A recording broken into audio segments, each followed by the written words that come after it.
Concerns over rising case numbers here in the Northwest and across the country. A story of one family's grief. They are mourning a 34-year-old Vancouver man who died this week from the virus. Fox 12 Sarah Hurwitz joins us live now. And how is he being remembered today, Sarah?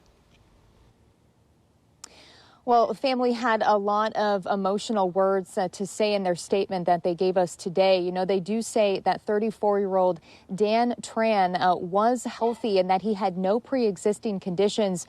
But they say that he died after a short battle with that virus. They say this is a terrible reminder that COVID-19 is real and it should be viewed as a risk to everyone. Family members say he was a respected, fun-loving, and friendly person whose smile never failed to light up a room.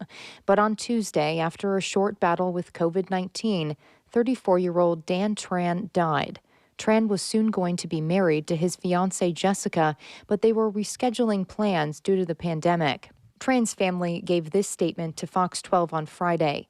Many of his friends remember Dan as one of the most dependable friends you could ever ask for. His laughter and energy would brighten up any gathering and take it to the next level. Whenever he would leave a room, he would awkwardly say, "I love you," and fully expect you to say it back. He cared that much about everyone he interacted with.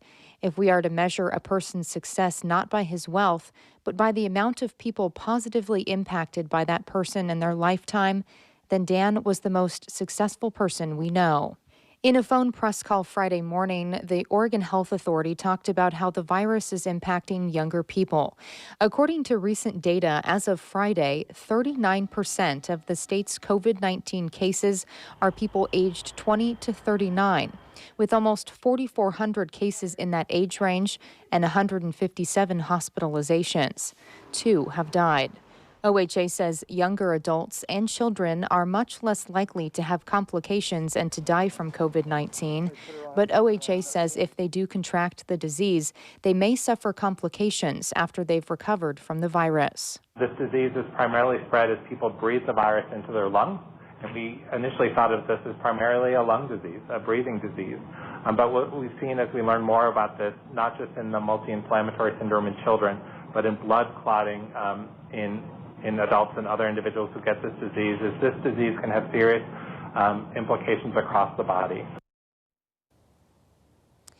And OHA says that younger people may recover from the virus just fine, but they may actually end up infecting their friends or older adults who are at risk if they do not limit their contact. Reporting live here in Aloha, Sarah Hurwitz, Fox 12 Oregon.